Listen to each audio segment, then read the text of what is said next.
there anybody in this room who doesn't like to listen to stories? If there is someone like that, please leave the room. Is that door open? Yes. Okay, nobody is leaving, which means that you like to listen to stories. Yes or yes? Yes. Yes.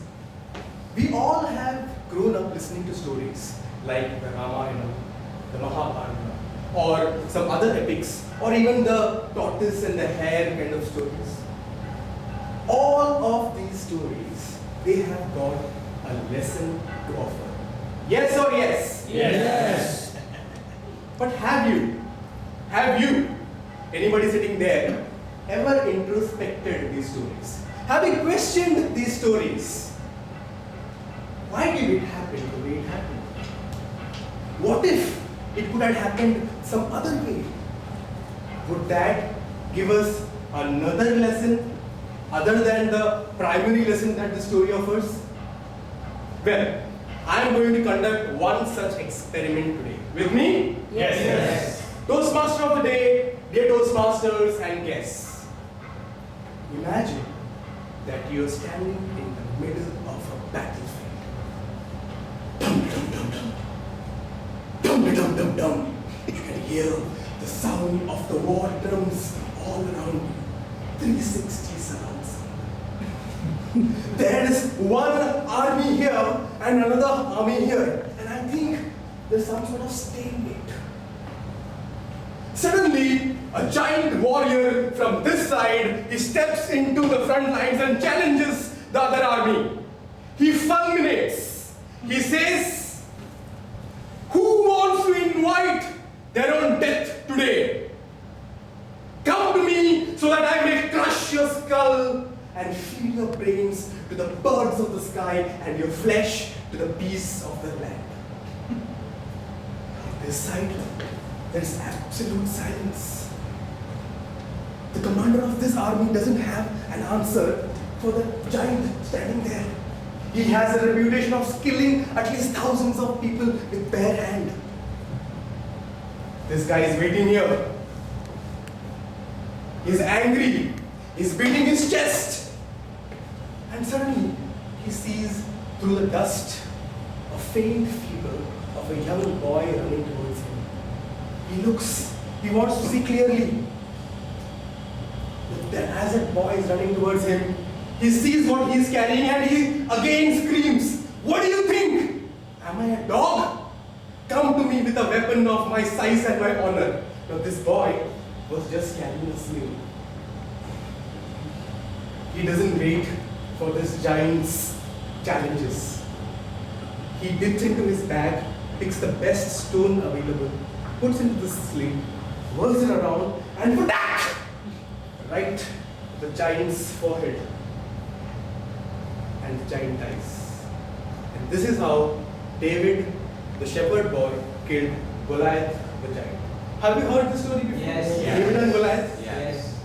Now, stories such as these are used to tell the same old cliche that the good will ultimately defeat the evil. Ramayana does that. Mahabharata does that. All the epics do that. Now let us conduct the experiment. The author Malcolm Gladwell, in his book David and Goliath, introspects and researches into this episode. He tells us that perhaps this giant is not exactly what he is made out to be. He is perhaps suffering from this disorder called acromegaly. Go back and Google. Acromegaly or giantism is a disorder which makes the body of a person about 7 to 10 feet tall. Do you know Khali, the wrestler? Yes. Something like that. But with this height comes a lot of negatives, like bad eyesight and bad reflexes. Same time, David, the little shepherd boy, is also not what he is made out to be in the story. It seems that being a shepherd had already given him a lot of advantages. Like, he is an expert in using the sling. And before Goliath, the likes of wild dogs, wolves, and other wild animals were already his victims. Now let us step back and understand this from a new perspective. Goliath had set the stage. He was the guy who had set the challenge. And he had already won doing the same things over and over again in past. But David decides to change the game. He analyzes the situation. He analyzes his own strengths. And then plans what is the best method to defeat this giant. I need not play by his rules.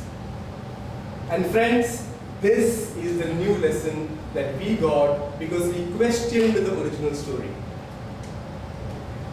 The lesson is, the moment when hurdles come in front of you, when you are faced with a challenge which you think is unsurmountable, analyze that challenge. There might be a lot of rules that this challenge might have set in front of you. Do not follow these rules. That is how life is. This is not school. Devise your own techniques. And then you will win. Because you changed the game. Over to you, Toastmasters.